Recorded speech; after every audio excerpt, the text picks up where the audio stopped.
So guys, this video is intended for a person that may be looking into getting into a Subaru.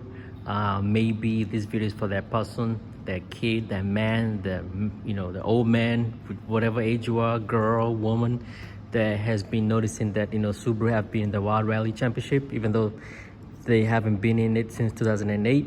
So most of you guys, when you think about Subaru, you think about blue, which is the color that you're seeing up here, which is the Wild Rally blue. If you're interested into getting a Subaru, and especially a WRX or WRX STi, I just want to give you some pointers to what to look for. So obviously, unless you buy one that's new, first of all, right now you can't buy a brand new STi since they don't make it anymore. So you can buy a new WRX, which is doing pretty well. For those that want to buy a new WRX, people may not like it for the way it looks, but that car seems to be the future. The engine is doing pretty well. A lot of tuners have tuned it. It's making power very easily than the EJ25, which is what I have right now. I believe the new one is FA 2.5. Don't quote me on that. I haven't really kept up with that. Last time I checked was the FA20, but I believe it's the FA25, I guess. Anyways, let's get back on the Subaru though. So if you're trying to get into this car though, first of all, first thing you want to look for is rust, especially if you want to get this older Subaru. So mine is a 2007, which is called the GD chassis. So if you want to get that, they made them from 04 to 2007, but they actually started making them in 2002 as the WRX in the United States. Now in other countries they had the WRX STi, but we're going to talk about the United States. So if you want to get it from the United States, the STi is from 04 to 07, but if you want to get the WRX GD chassis, it's from I believe 2001 or 02 all the way to 07. So first thing you want to check for is rust. This car, when I bought it, the owner, before I put the car up on the lift, I looked for it. Since the person lived so far in New York, I live in Maryland, I noticed it has no rust at all. Now, unfortunately, when I bought it, I noticed, it's not unfortunately, it's actually a good thing. So the owner before molded these fenders. So as you can see here, this car has a white body, but the rust that I found later on when I bought the car, it's actually towards the front. If you notice here, there's a little bit of a bump. So there's a little bit of rust that's going on in there though, but when you touch it, it's not soft. So it's pretty solid and it's on both sides. That is the only rust you find on this car, those two parts up there. That's something that I'll take care of in the future though, obviously. But yeah, you also want to check for rust, obviously. Make sure it doesn't have it, because once the car starts having rust, then it's pretty much gone though. Mostly Subarus are pretty well in rust compared to the Mitsubishi Evolution Lancer. The Lancer itself seems to be more prone to rust. So, and then when it comes to Subarus, they have a bad reputation of blowing up the engine. So you want to make sure that you do a compression test on your car. I did not do a compression test on mine because mine was born from New York. It's too far away. But the owner told me that it has an IAG Stage 2 block, which is rated for 600 horsepower. And she also said that it was actually a female.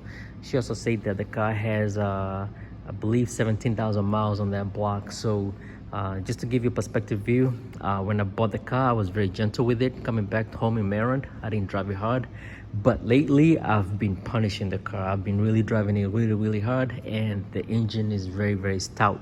For an engine with 17,000 miles or more on a build block, it's actually not bad. So it's on a semi-closed deck. It's not a fully closed deck block. I believe with the Stage 2 block has rods, pistons, and some other stuff, I guess. I'm not sure.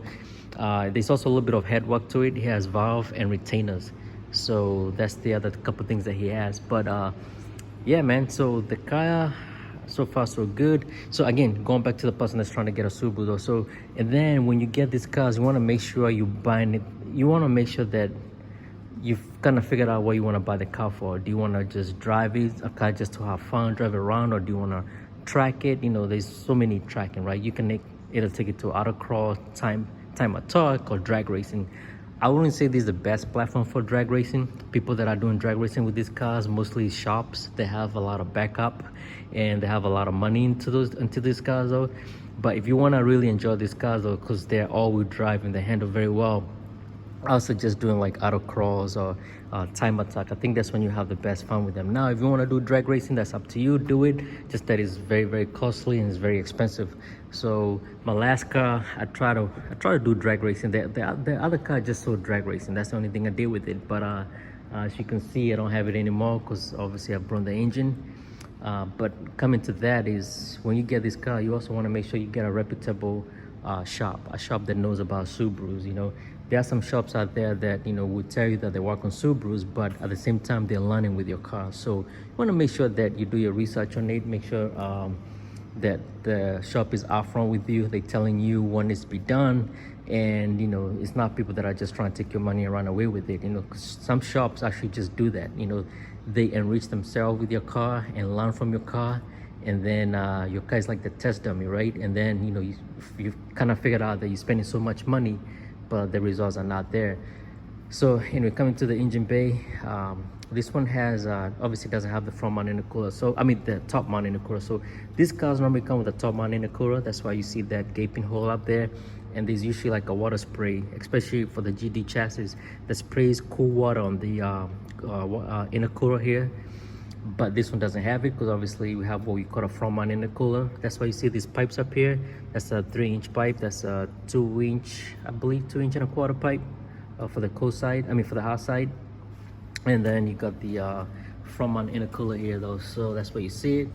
It's Trendstone front mount intercooler. So going back to that is when you buy this car, you also want to see how much the car is modified. If the car is too much modified and you don't know much about Subarus, I'll suggest not to get it.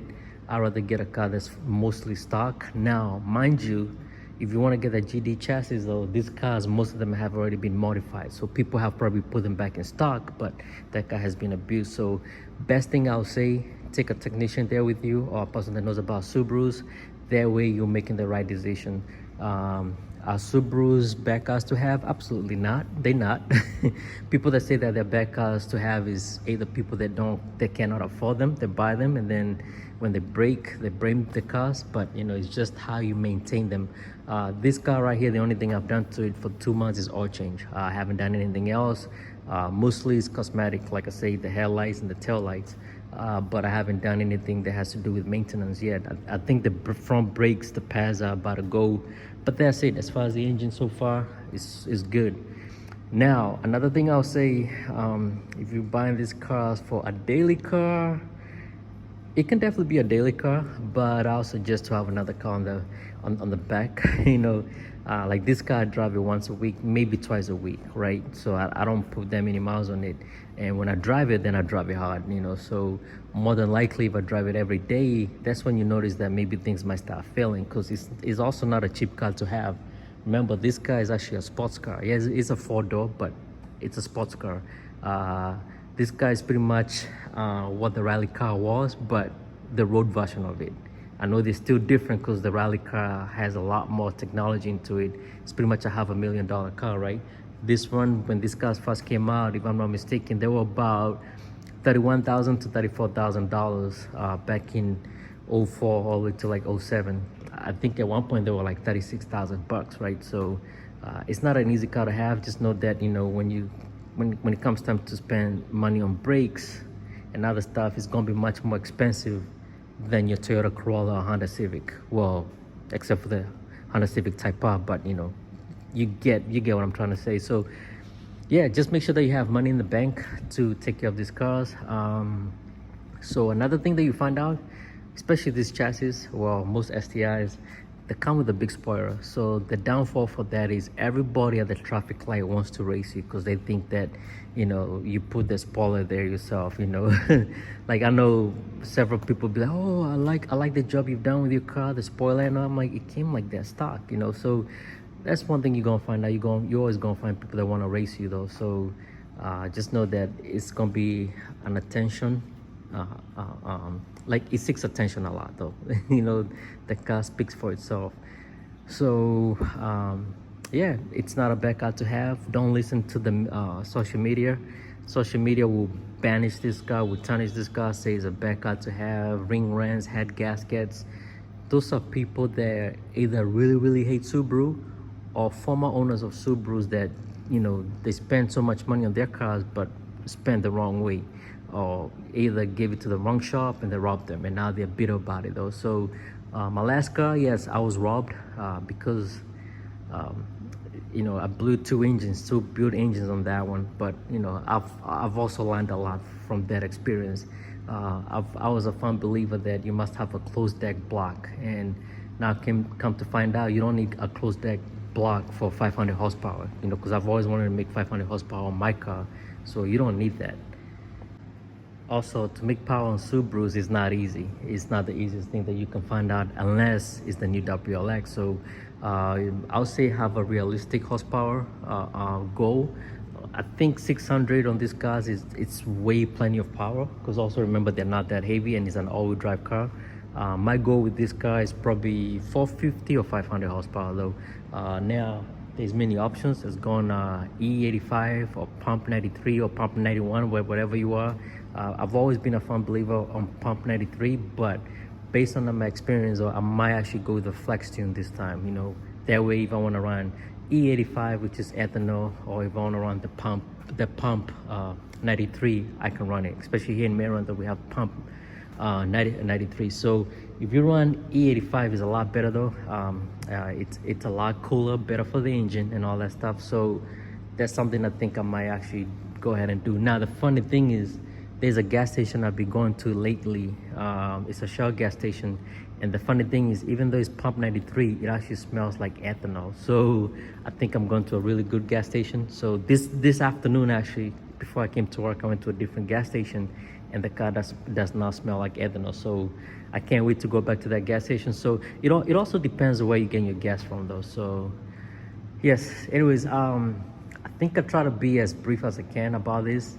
If you want to know more about this car, there's so many reviews online about it, but I'm speaking from my own perspective view. This is my .STi. My first was a 2004 STi, and the other one was a 06. This one's an 07. I believe the 07 is the better of all of them, especially when it comes to gearing and all. But as far as looks, the 06 and 07 looks the same, except for the taillights. The taillights of the 07, I think they're more chrome, I believe. Now the taillights that I have on this one is for 04, 05. I just feel like this taillight suits this car a lot better. That's just my own, personal view.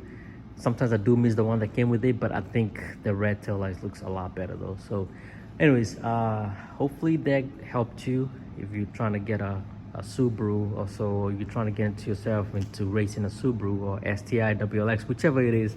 Hopefully that helped you. And if you have questions, just please drop a comment, ask me about it.